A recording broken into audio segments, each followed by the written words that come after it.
Hi, it's me again. I guess you probably knew that since you clicked on the channel. I want to do something a little different today. I want to look at one particular game. I just recently got this. It's actually a pretty hard to find game called Fillit. This is a Japanese abstract game, which I happened to find some videos on the internet about it, and I found it on sale one day for like 15 bucks, which apparently was a good deal because I haven't really seen it anywhere since. But it's fascinating to me. The strategy is different than most anything I've played.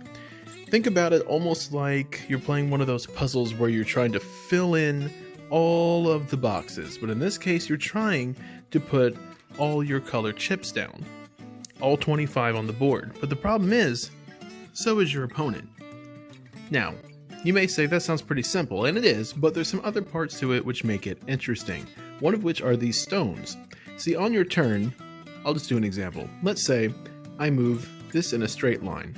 So when you move, you go until you hit something, either a wall on the board, a stone, or the opposing player's pawn.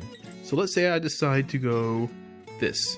I would lay out all of my things like this, all of my chips, and that goes on top of it.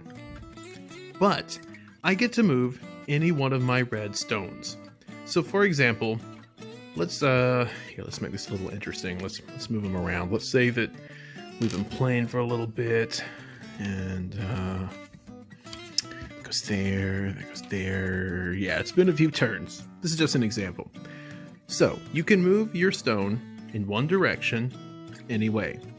You can set up blockades this way, or you can kind of set up ways like, let's say I wanted to go up there, and I have my stone here. If I wanted to eventually go that direction, well, I should put my stone right here. That way I'll hit it and be able to go straight up.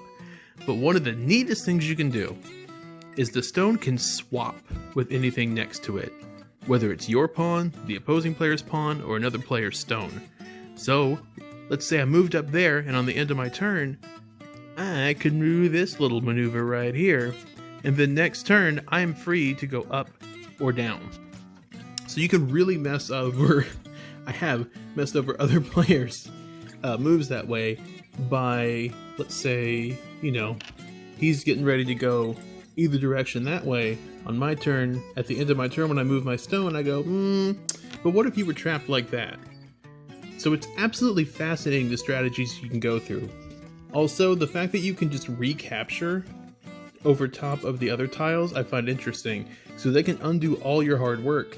So if you make a mistake, let's say for example, their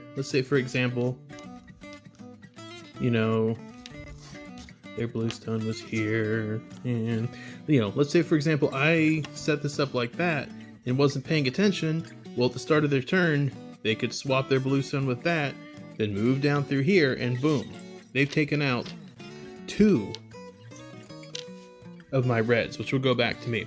So the game goes on until one side has filled all of their tokens on the board. You have 25 each. Also, if you want a tighter, more difficult game, there is a miniature side. I have found this one is a lot harder to win. It is more prone to longer games, which if you're fine with that, that's fine.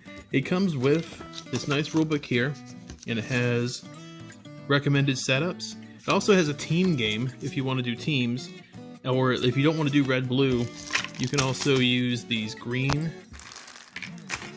tokens and these green markers right here.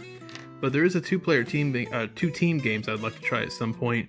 But yeah, that's just a real quick overview of what I think is a really neat game that people should know more about. That's Fillit Mignon.